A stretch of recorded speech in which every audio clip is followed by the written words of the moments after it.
Hello, I'm Viral Desai. I'm one of the fellows at Mayo Clinic, and today I have the distinct pleasure of interviewing Dr. Barry Borlaug. He is the professor of medicine at Mayo Clinic and a world-renowned specialist in HFpEF. It is a pleasure to have you, Dr. Borlaug. Well, thanks for having me. It's great to be here. So, do you mind telling us a little bit about the CAMEO-DAPA trial, a little bit about the background of the trial? No, it's my pleasure.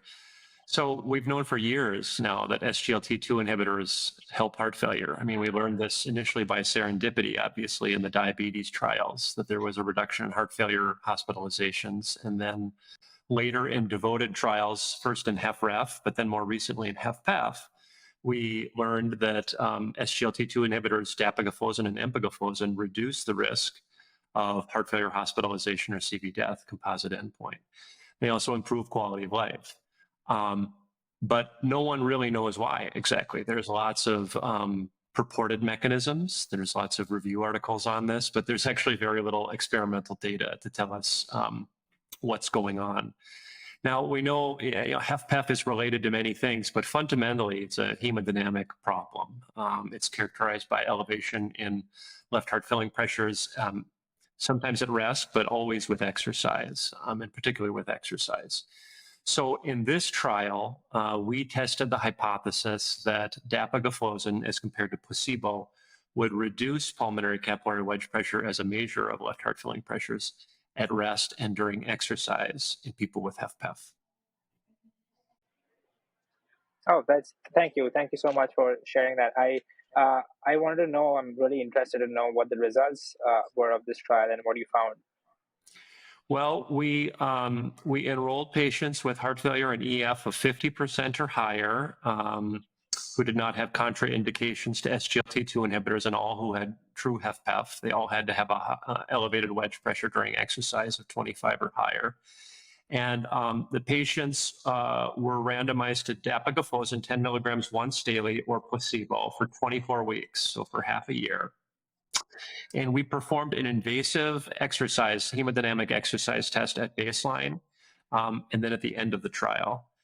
We also performed direct measures of blood volume, plasma volume, and red cell volume using a radio-labeled indicator dilution technique, as well as other things like body weight.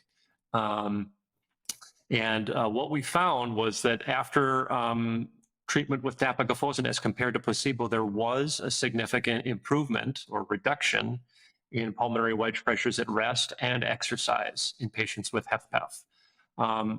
The overall statistic for the combination of rest and exercise was highly significant, less than 0.001 p-value. And then when you look at the individual components, resting wedge pressure was reduced significantly by 3.5 millimeters of mercury, which is about 20%. And exercise wedge pressure was reduced by 6 millimeters of mercury. Both of these were statistically significant.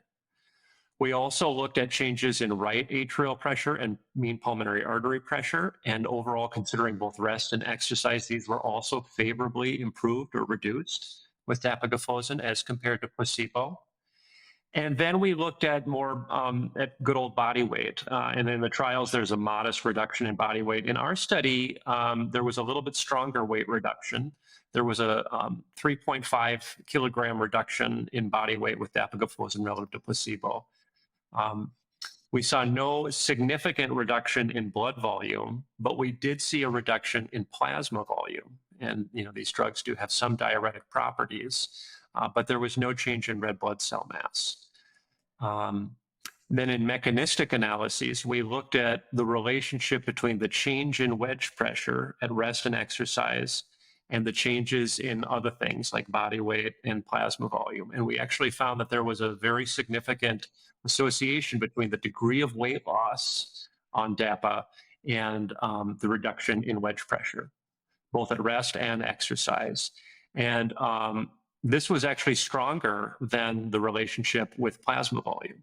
So it really suggests that it's not just volume reduction that's bringing the filling pressures down. It's some other aspects as well.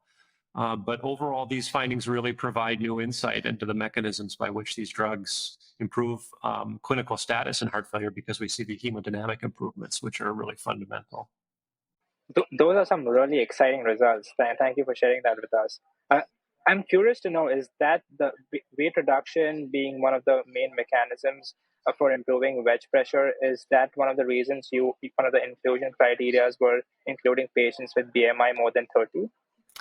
We didn't require everybody to have a BMI of 30 or higher. When we first started the trial, we thought that we would include that, but then later we removed that as needed. But the way HFpEF is in the United States, especially, most patients are obese. Probably 70%. So it wasn't hard to find that. The mean BMI in our study was close to 35 kilograms per meter squared. That's pretty typical when we look at United States populations. It's a little bit lower in other parts of the world that are a little healthier, like Europe and Asia. Yes, yes, yes. That's interesting to know. I am also wanting to know, as you know, like HFpEF has like different phenotypes. Did you find any differences between different weight groups or any gender differences? No, it was pretty consistent across. There are these different phenotypes that people have looked at, like the obese phenotype or left atrial myopathy phenotype or pulmonary vascular disease, RV dysfunction. And we think that we can sort of conveniently put people into one phenotype. But the truth is that most patients fit in more than one. So people are obese and they have RV dysfunction and they have atrial fibrillation, so it's not just one thing. So how do you say what they are? With a study this size, which was 38 patients, you don't have a lot of power to do a lot of subgroup analyses. But I did look at patients, for example, with lower or higher NT-proBNP or lower or higher BMI, and the results are very consistent in terms of the reduction in pulmonary wedge pressure in these different subgroups of patients. So it doesn't look like it's only specific to one type of HFpEF. It looks like it was pretty consistent across the board. Perfect. Thank you. Thank you so much, Dr. Borlaug, for being with us today. For more videos like this, follow us on Twitter at FitsOnTheGo. And to watch the full video, go to youtube.com/FitsOnTheGo.